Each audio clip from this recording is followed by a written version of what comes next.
अस्सलाम वालेकुम my dear students. आज का हमारा चैप्टर नंबर 1 का जो पहला लेक्चर है वो डायमेंशंस के ऊपर बेस्ड है।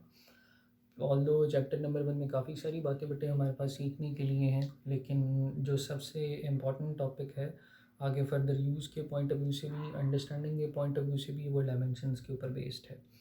तो मैं सबसे पहले तो बेटे डायमेंशन को डिफ़ाइन करना चाहूँगा कि डायमेंशन एक्चुअली है क्या। डायमेंशन का बेटे अगर जिक्र किया जाए तो मैथ्स के अंदर या ज्योमेट्री के अंदर हम जानते हैं कि डायमेंशन जो है वो बेसिकली हमारे पास पॉसिबल डायरेक्शन से रिलेटेड इन्फॉर्मेशन दे रही होती है।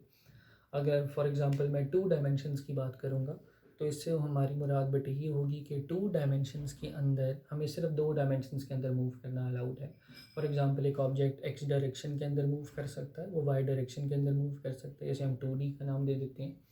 और इसी तरह अगर मैं 3 डायमेंशन की बात करूँ तो फिर हम स्पेस के पॉइंट ऑफ व्यू से इसे डिस्कस कर सकते हैं। लेकिन अगर फिज़िक्स के लिहाज से बात की जाए तो फिज़िक्स के अंदर डायमेंशन से हमारी मुराद वो सातों बेस क्वांटिटीज़ जिन्हें ख़ास सिंबल्स के साथ स्क्वायर ब्रैकेट्स के अंदर रिप्रेजेंट किया जाता है, उन सातों बेस क्वांटिटीज़ को नाम दिया जाता है डायमेंशन का। अब अगर उनके सिंबल्स के पॉइंट ऑफ व्यू से थोड़ी सी डिस्कशन कर ली जाए तो वो कुछ ऐसे हैं।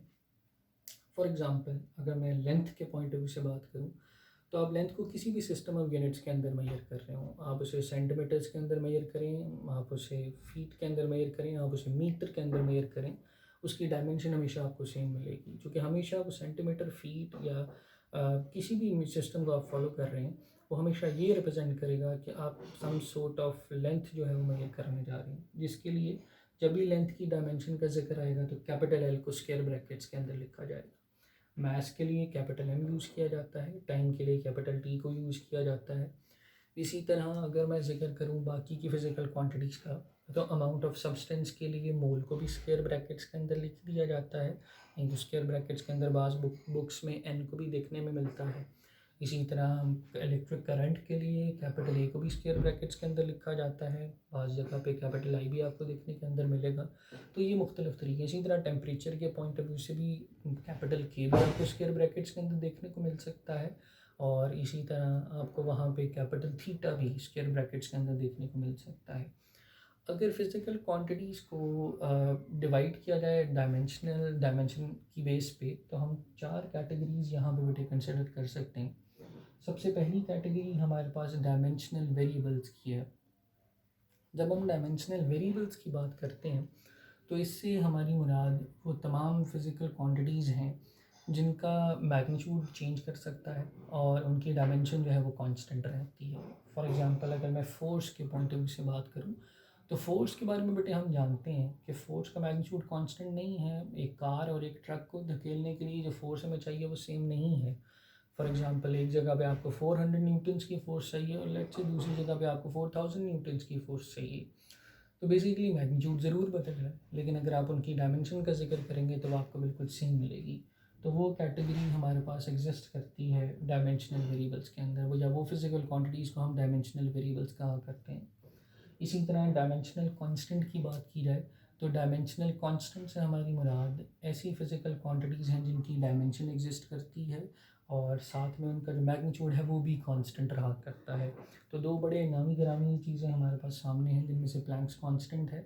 अगर प्लैंक्स कांस्टेंट की बात की जाए तो 6.626 इंटू 10⁻³ जूल सेकेंड्स इसकी वैल्यू कांस्टेंट है और इसकी डायमेंशन भी कांस्टेंट हुआ करती है। इसी तरह स्पीड ऑफ लाइट ये कांस्टेंट है, यूनिवर्सल कांस्टेंट है, और सी जो है स्पीड ऑफ लाइट को रिप्रेजेंट करता है, इसकी वैल्यू 3 × 10⁸ मीटर्स पर सेकेंड है वैक्यूम के अंदर, और इसकी डायमेंशनलिटी -1 हुआ करती है। स्टिल डायमेंशन भी सेम रहती है और यहाँ पे हमारे पास उसकी जो वैल्यू है वो भी कांस्टेंट रहा करती है।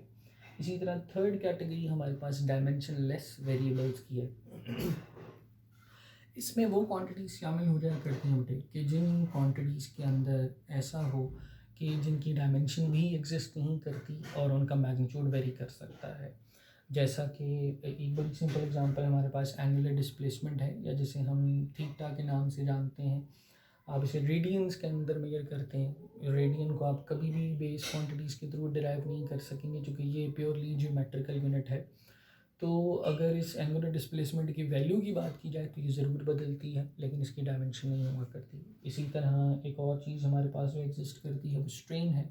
आप किसी भी तरह के स्ट्रेन की बात कर लें, चाहे ये टेंसाइल स्ट्रेन हो, चाहे ये वॉल्यूमेट्रिक स्ट्रेन हो, आप change in length divided by original length कह लें, आप change in volume divided by original volume कह लें, ये हमेशा आपको डायमेंशनलेस मिलेगा, लेकिन इसकी वैल्यू ज़रूर बदल सकती है।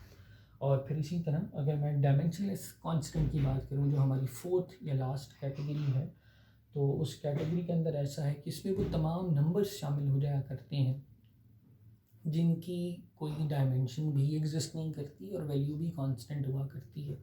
जैसे 1 2 3 4 आप किसी नंबर को एक्सप्रेस कर रहे हैं, वो डायमेंशन लेस कांस्टेंट कहलाएगा।